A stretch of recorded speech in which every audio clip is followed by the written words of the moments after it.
And with that, I think that will do it for this session. We're at 2.5 hours. I've been talking about Monster Hunter for 2.5 hours. My voice is starting to get tired. So what I will do is I will save this version of the tier list. I don't think I can save it on the site, so I'll have to save an image file.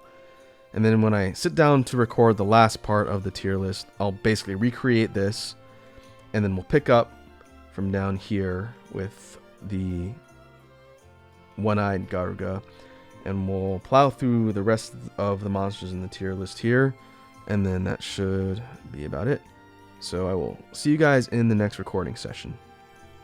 Okay, we are jumping back into another recording session for the Monster Hunter tier list. I want to pick up where we left off before. Unfortunately, the tier list was preserved on the site here. And we can pick up right down here where we left off, in between the Elder Dragons. But before we do that, I want to take a look at the list and call out some of the ones I notice aren't here. I mentioned before that there are 2 other species of Fatalis that weren't included here. There's the Crimson Fatalis and White Fatalis. I would put both of those up here on A tier. Probably down here after Chameleos.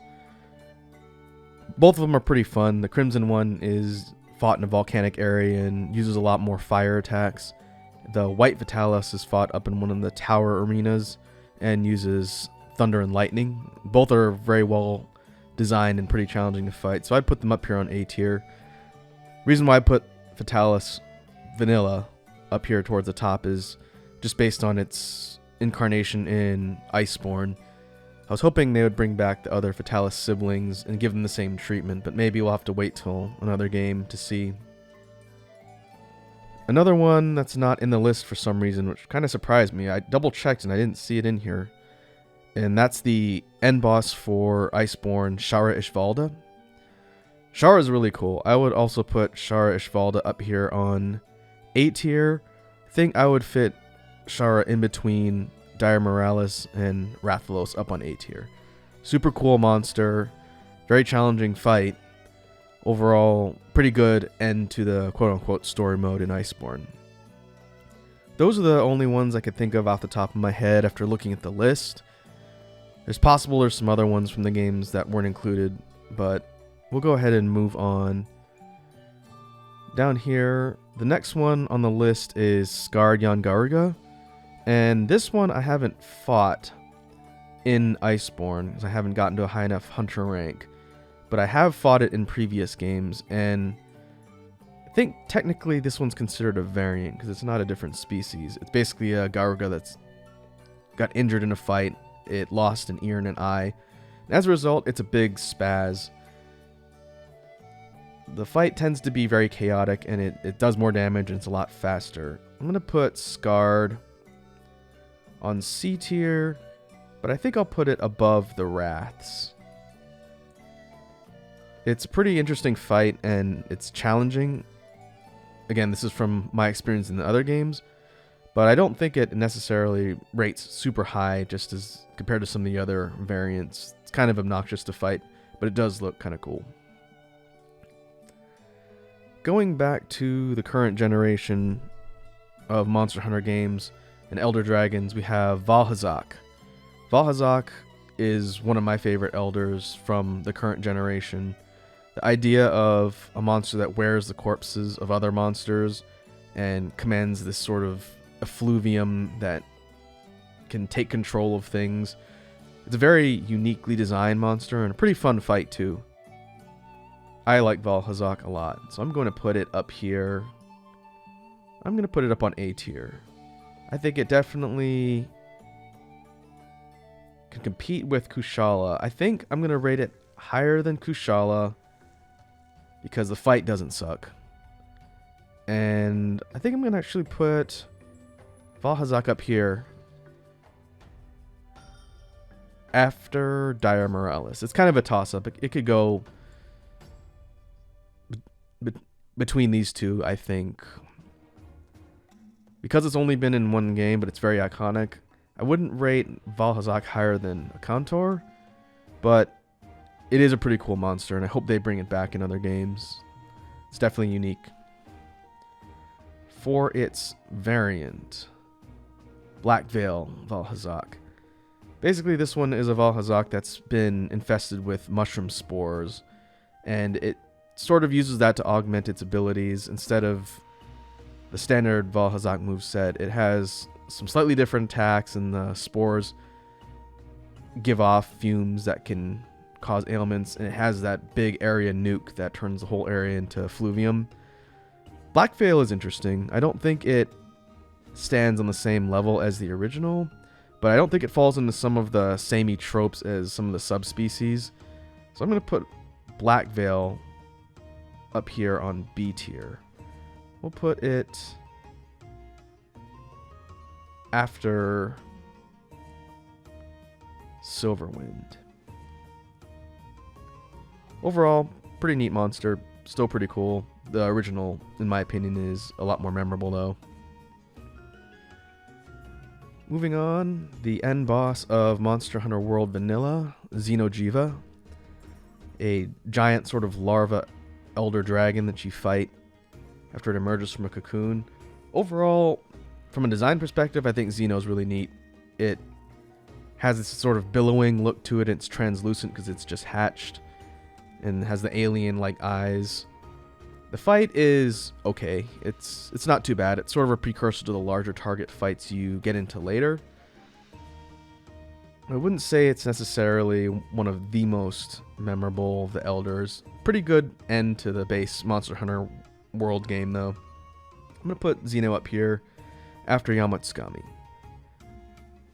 I think as a sort of lead-in into Safi'jiiva, which we'll get into in a bit, Xeno's alright. It can go here.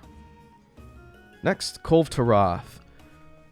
Kulve Taroth was interesting in that it was a siege-type fight, and this was introduced in the DLC in Monster Hunter World Vanilla. Kulve has a lot of interesting things to its fight, and its design is really neat. The whole idea of a gold-plated sort of ram horn dragon that you fight, and then over time her armor, the sort of gold cloak, breaks, and then she becomes a lot more fast and dangerous. From a design perspective, I think Kulve is great. From a fight perspective, I think it's fine. One thing that I don't know if I want to factor into its overall rating is the fact that its weapon drop system is not good. I do not like the way they did the Kulve Taroth siege weapons. It's basically a random pool of weapons that you're drawing from. And with the Master Rank Kulve Taroth introduced in Iceborne having some of the best elemental weapons in the game, trying to wait for a lucky drop in order to get the ones you want was a nightmare. I didn't farm this one too much just because it was very frustrating to try and get the one weapon you need and roll a random table.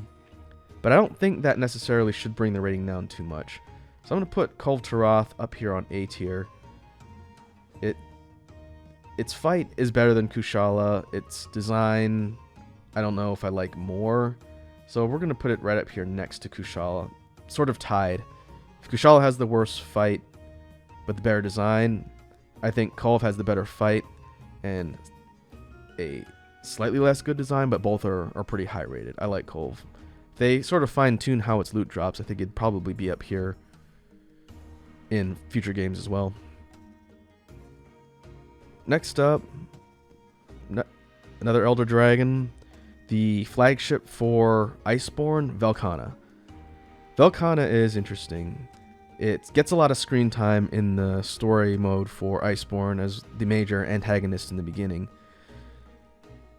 Overall, I think from a design perspective, it's really neat. The idea of a dragon that wears ice, sort of like armor, that changes its look and how it behaves, is pretty cool. The fight itself is decently challenging and took me a while to get through just because of the difficulty. I don't think it's unfair, but it's definitely a challenge. Velkhana, I think, goes up here on A tier as well. I'm going to put Velkhana above Kushala, Seething Basil, and Legiana. let's see. I don't know if it's justifiable to put it below Kut-Ku. Kut-Ku is up here basically for icon status. I think I'm going to put Velkhana further up. I'm going to put Velkhana below Nakarkos. I think this monster is very interesting and hopefully will be included in future games. Overall, pretty fitting poster child. I don't think it's necessarily up here on S tier with Nergigante, but it's close. Overall, Velkhana's neat. Good monster.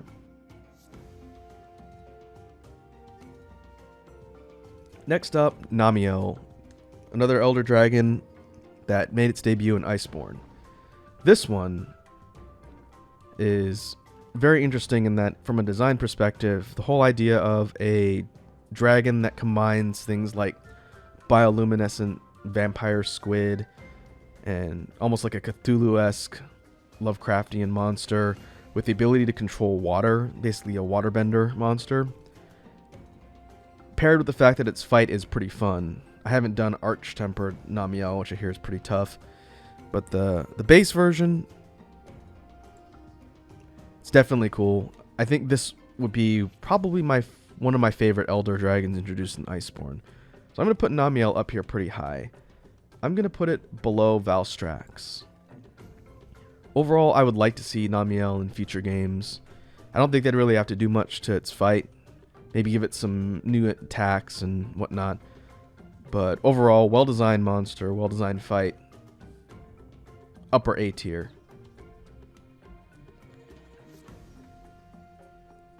After that, we've got the adult form of Xeno'jiiva. We have got Safi'jiiva. Safi'jiiva was another siege-type monster that you had to tackle in a group. As of the time I'm recording this, the single-player scaling patch for Safi hasn't dropped yet. So as of right now, the best way to fight this monster is in several different groups, siege style. And overall, I like Safi. I think it's a really epic fight. The whole idea of this monster that heals itself by absorbing energy, making it essentially one big DPS race as you try and break parts and bring it down and proceeding through the different levels of its arena. It was definitely memorable. From a design perspective, it builds on the larval attributes of Xeno'jiiva and sort of refines that into a little bit more traditional dragon type shape. As a result, its design isn't very unique, but it is really neat looking. So for Safi, I'm going to put Safi up here on A tier as well. I don't think I would rate Safi higher than Velkhana, but I think I do like it a little bit better than Rathalos. Because it's a red dragon and it's a little bit more quote-unquote normal looking, I'm going to put it below Valhazak and Dire Miralis, but I think you could probably make the argument that Safi deserves to be in this upper tier of A rank here. Overall, epic scale monster, cool fight. Its weapons are cool, which don't factor into the whole mechanic here, but Safi's neat. Good monster. Next, we have Behemoth, the Final Fantasy crossover monster. I fought this thing a couple times in Vanilla World. I think its design, straight out of the Final Fantasy games, is pretty cool. I'm not too big a fan of the RPG or MMO mechanics. The team composition and strategy is very specific for Behemoth, and I feel like it's definitely faithful to the game it comes from. I'm a little bit mixed on whether or not it really fits for Monster Hunter, but I do give him props for trying something new. So I'm going to put Behemoth down here at the bottom of B tier. Design-wise, looks great. Fight-wise, I'm kind of middle of the road on, not too strong opinions. I don't think it's necessarily lower tier worthy, but because it's a bit unique, I'll put it on B tier. Moving right along, we've got a monster that hasn't seen an entry in the current generations in quite a while, Hypnocatris. Hypnoc was, I believe, originally in Frontier. I guess I can check the wiki and see. I first encountered Hypnocatris in Freedom Unite. Yeah, okay. Hypnocatrist was introduced in Monster Hunter Frontier Season 1. And it... Let's see, where's the other appearances? Monster Hunter, Freedom Unite. And it was in later incarnation of Frontier Z, the later seasons. This monster is interesting for a couple reasons. One, it's a bird type wyvern. Body type wise, it's kind of similar to Yan Kutku and Yan Garuga. It's got sort of an ostrich like shape and this kind of colorful plumage, but Hypnoc also has the ability to sleep you. It'll put you to sleep. Sort of a predecessor to things like your Great Baggy or Nightshade Paolumu. But Hypnoc had a lot of personality. I do like this monster and wish it would come back. The reason why I say it's interesting is this was sort of the monster that killed Frontier crossovers.